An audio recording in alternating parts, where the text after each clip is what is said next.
Today I will cover a game between Magnus Carlsen and Wesley So. This is a game from Goldmoney Asian Rapid 2021, and this is basically the game number 3 of the quarterfinals day 1. So in this game Magnus had the white pieces, and let's check out this game. We have e4 by Magnus, so he goes for the English opening. We have e5 by Wesley, knight to f3, knight to f6, and now knight to f3 by Magnus. We have knight to c6 and now d3. We have d5 by Wesley, just striking in the center. C captures on d5, knight captures on d5, and now e4. We have knight captures on e3 by Wesley, b captures, and now bishop to c5. We have bishop to e2 and now castles by black. We have castles by white and now king to h8. Now we have bishop to e3 because this bishop is a very strong piece. So Magnus played bishop to e3 to counter this bishop. We have bishop captures, f captures, and now queen to e7. Now we have queen to c2 and now f5. In this position Magnus played knight to d2. But if you wonder what happens instead of knight to d2 if white captures this pawn. After this capture we have bishop captures, black can play this move bishop captures, and now after e4 then bishop to g6, queen to b3, rook a to b8 because this pawn is under attack. We have rook a to b8 and now rook to f2, and there is no problem with this position. So after this after this f5 white can definitely capture this pawn. But in the game Magnus played knight to d2, and now we have bishop to e6 by Wesley. We have d4 now, queen to g5, and now rook to f3. We have f captures, knight captures. Now attacking the queen, we have queen to h6 and now rook to e1.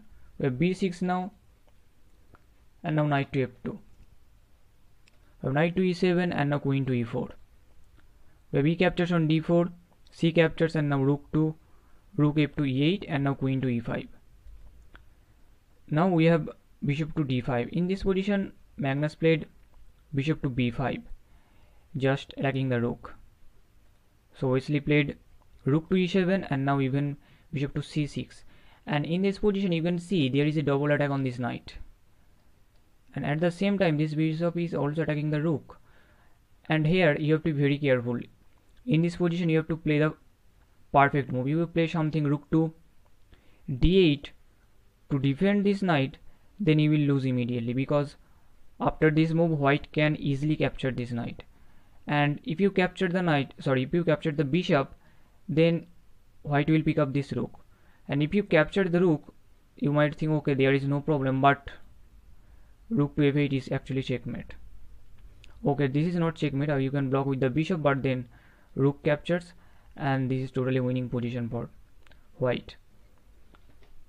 So that is why after this bishop to c6 move by Magnus, there is a double attack on the knight. So Wesley played the strongest move, that is bishop to g8. We have queen captures. In this position Magnus just sacrifices his queen for 2 rooks.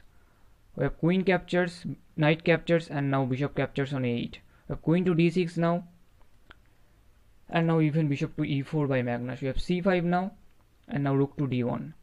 Now we have c4. In this position, this is an interesting position because what happens if you capture this pawn?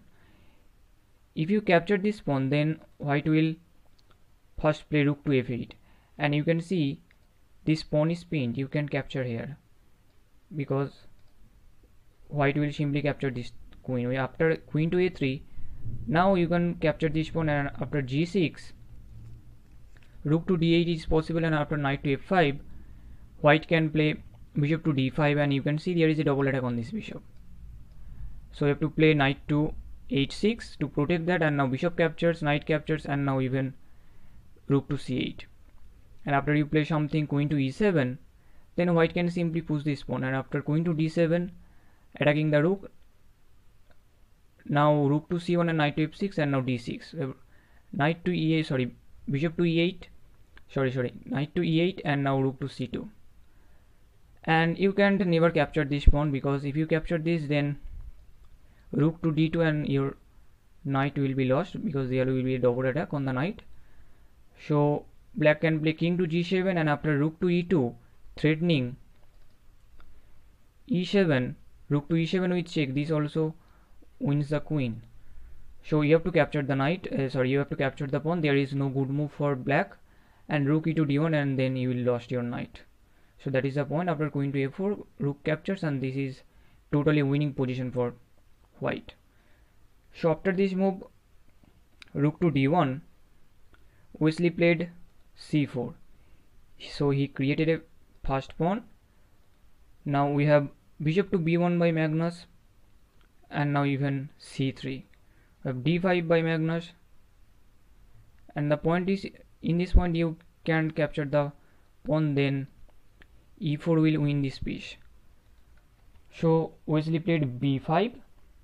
So he just want to push these pawns. Now we have knight to e4, just attacking the queen, queen to c7, and now bishop to c2. And you have to be very careful in this position. You can't really push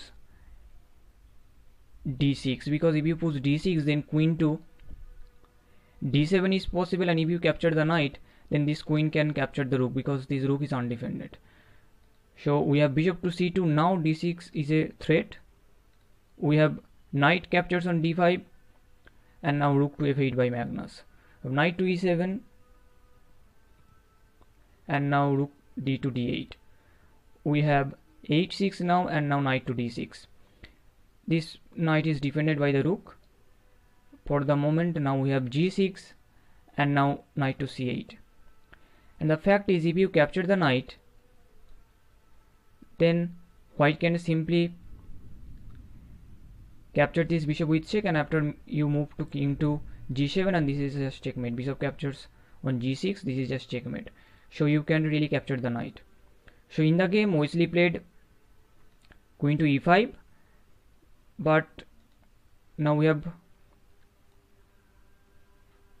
king to f2, because for the moment this queen is attacking this pawn. Also this also comes with check, so you have to protect that. We have king to f2 by Magnus. Also this is the strongest move. We have king to g7, and now knight captures on e7.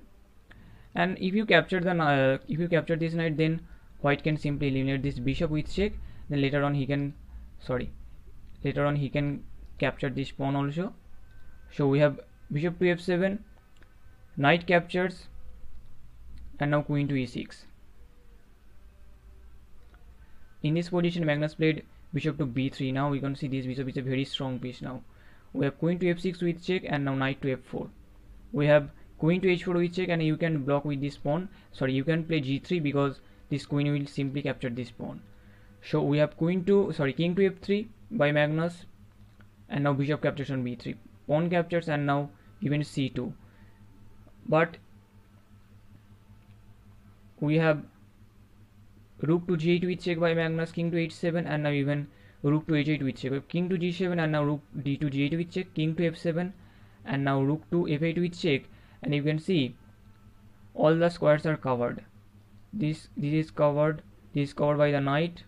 This is covered by the rook. Also this is covered by the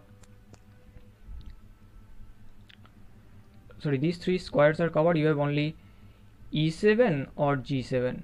If you play g7 in the game, Wesley played g7. But what if after this check, what if black plays e7? After e7, then black can simply give this check. After this check, you have to play king to d6.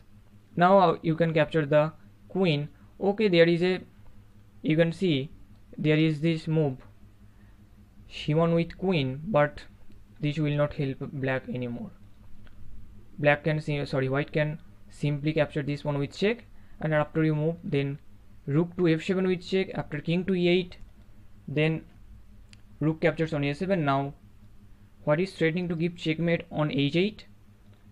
Now if you play check, queen to e4, after queen to b1 with check, just king to f4, and after this check, white can simply block the knight, and there is no more checks, and rook to h8 will be checkmate.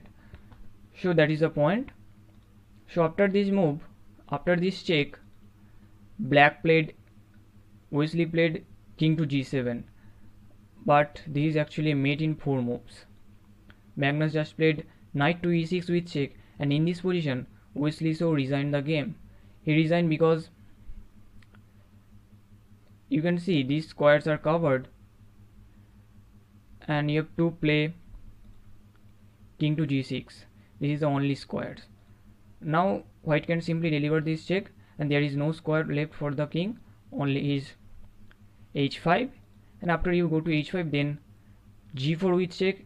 There is no move, you have to capture the pawn with the queen. Now rook captures, and if you bring queen into the game, this is just mate in one, knight to f4, and this is checkmate. You can see all the squares are covered. So after this move bishop to knight to e6 with check by Magnus. In this position Wesley So resigned the game. So that was the game. I have explained everything in this game. This is a totally lost position for black. There is nothing to do. So after this check Wesley just resigned. So that was the game number 3 of the day 1 of the quarterfinals. So let's see what happens in the day 2. So stay tuned for more updates and thank you for watching.